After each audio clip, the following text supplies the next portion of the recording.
Welcome or welcome back to Time Bandit Travels.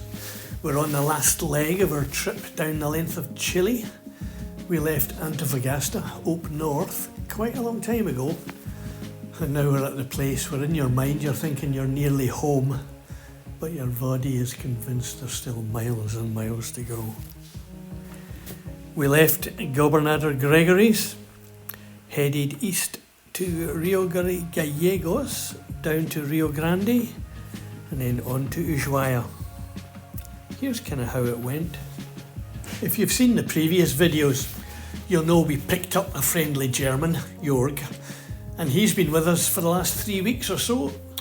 We've been enjoying his company and being led astray with various bottles of wine, beer and ice cream. We had chosen the eastern route, plodding across to the Atlantic side of Argentina, largely because Los Malditos, the road across to El Calafate, was closed as they dragged tourists and their camper vans out of the mud. So we went the long way round, but it was a new way round for us because we'd done that last year.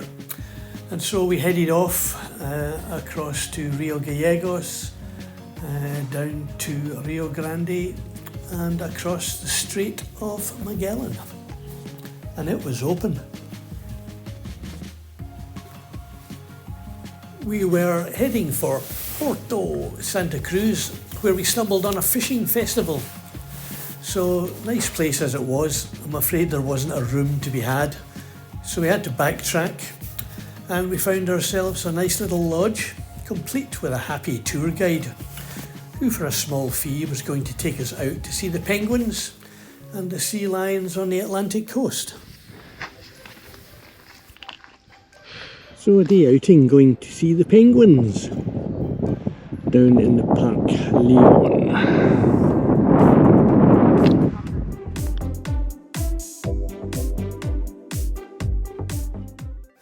The poor wee penguins here have a pretty tough life.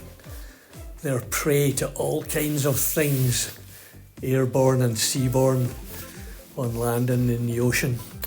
But I think this one's just having a wee lie down.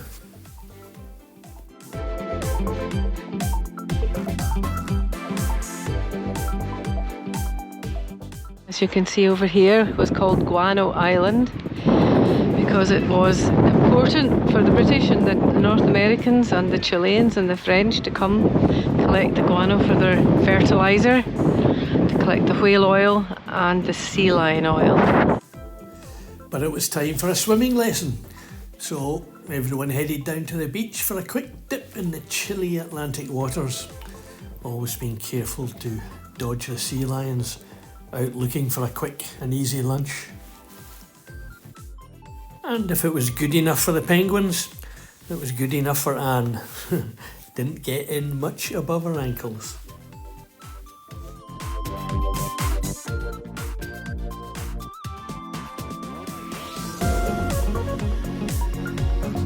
Argentina, leaving Argentina, going into Chile. I wonder what that's all about.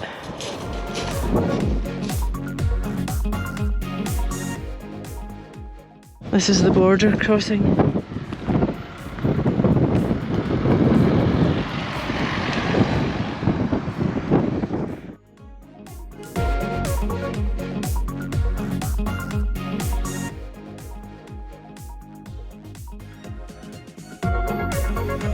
Estrecho de Magallanes. That's not us. Hola! Magellan again, but this time we're going by motorbike on the ferry.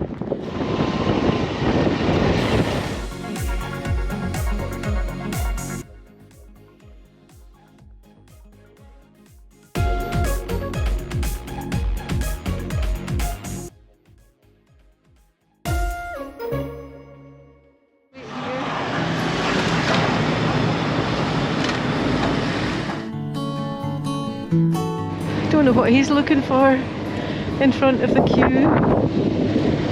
Sombrero on Tierra del Fuego. And we come to the Hotel Creativa and we think, oh my goodness, how could we possibly stay here And inside there's a beautiful restaurant and a lovely hotel. Who would have thought? Isn't he a clever boy? First thing in the morning, all these clothes on. Stuart's the same. It's a beautiful morning. Hotel Creativa, Cerro Sombrero. Bit expensive actually. Didn't have any lettuce, didn't have any avocado, didn't have any porridge, but we're not complaining.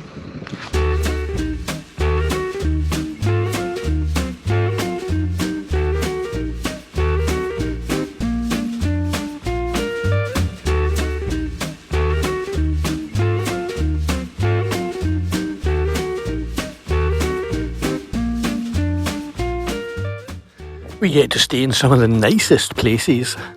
This is supposedly a famous motorcycling stop, which is basically just a hut and some shipping containers. But the bedrooms are really nice. We have the Honda.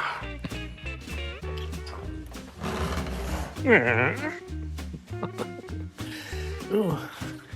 Then you have the kitchen. And a room with a view. Oh no, there isn't. It's just a plastic window in the bedroom. Looking out onto the reef, miles away. Haven't seen that since the Pacific. Anyway, that's our button bed for the night.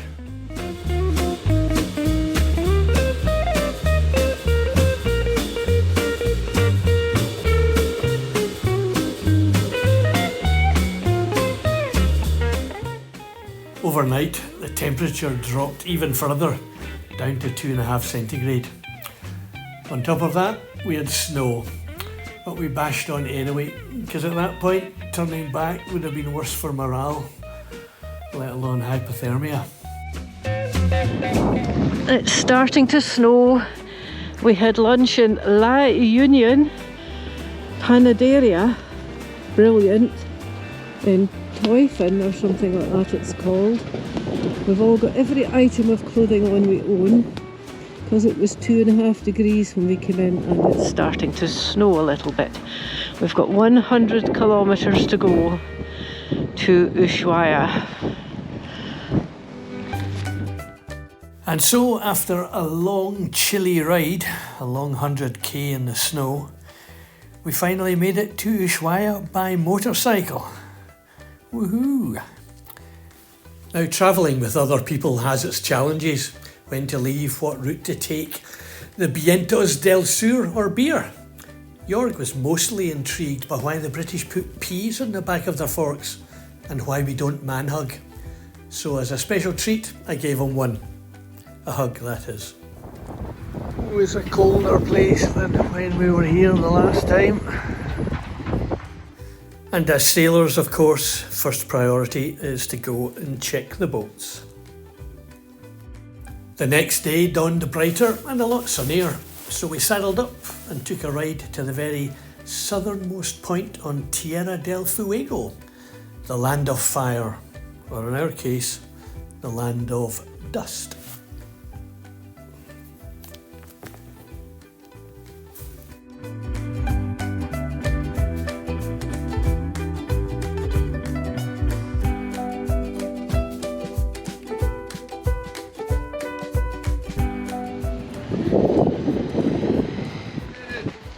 Aquí finaliza la Ruta Nacional number 3.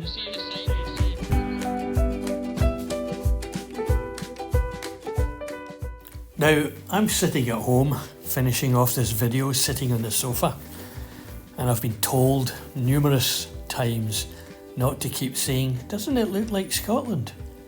But I look to my left and see what I mean.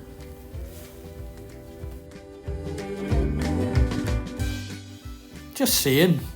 Anyway, time for us to get back to Ushuaia, where we went for a beer, and we were sitting in this bar, and I looked across at the harbour and I saw a boat. It was newly in because it hadn't been there yesterday, and I thought that looks awfully familiar.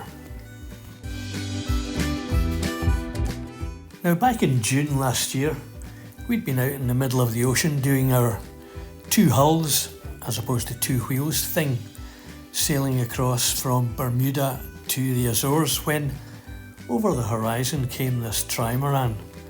He was going pretty fast, he was doing 15 knots to hour 9. So we had a chat on the radio and said, we'll see you in the Azores.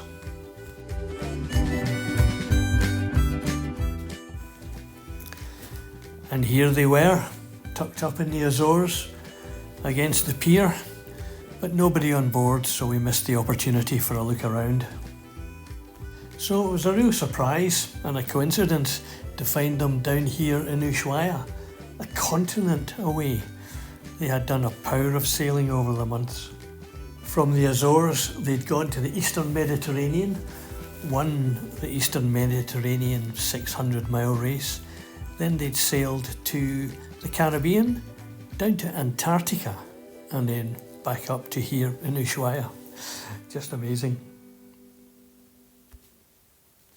But it was time for us to leave. We were really on the last leg now, heading up to Punta Arenas, Puerto Natales, and ultimately Puerto Montt. But we were going to cheat and take the boat.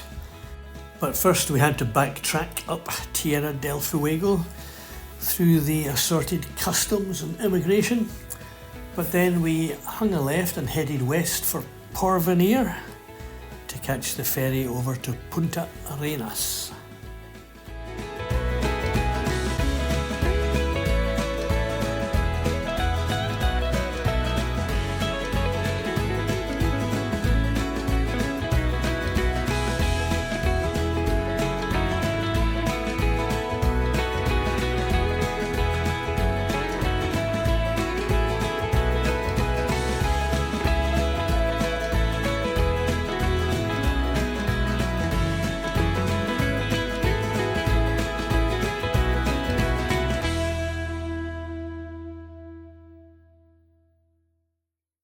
Before the Europeans arrived, Patagonia and Tierra del Fuego were populated by numerous peoples, the Selknam here in this area. And I'm afraid to say, once again, the arriving Europeans pretty well carried out a genocide, clearing out the occupants so they could bring in the sheep. Sounds familiar to a Scotsman. Maybe not genocide.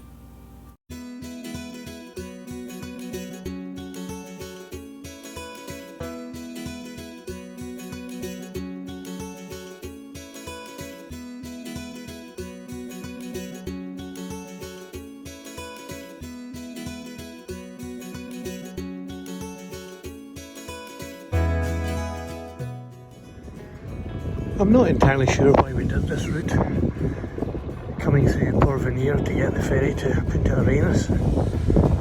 If we'd left when we got up this morning, we'd have been there by now, except we have a luxury cruise ship to take us across the street. Yeah. Let's think later, no? Yeah. That's fantastic. Where are you from? Canada. Ah, okay. Yeah. My son's is in Canada right now. It's a bit close. Now, if you've been on the channel before, you might remember that our original reason for coming down to Patagonia was to recce the place to see if we could bring our high performance two hulls down here. But at the time we thought it was a bit wild. And then look, there's folk paddleboarding, and even worse, you find a catamaran. We thought it was a balance, but it was an Allures Explocat. Yours for about 3 million, I think. So our last night in Puerto Natales, we went for a celebratory ice cream with Jorg because we were parting company. He was going northbound road and we were cheating, taking the ferry. We're in Puerto Natales, and to save time, and well, we're a bit tired after 6,000 kilometres, we're cheating and we're taking the Navamag back to Puerto Montt.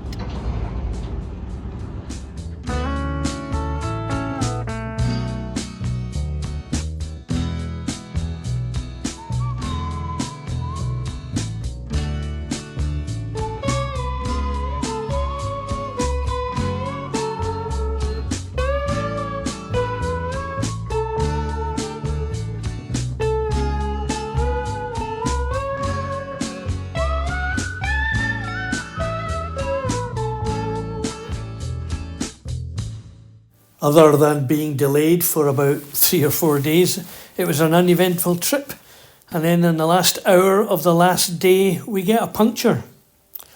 And as usual, and typical of Chile, we were helped by passing motorists, got this guy out of his bed at 8 in the morning, fixed the bike and set us on our way.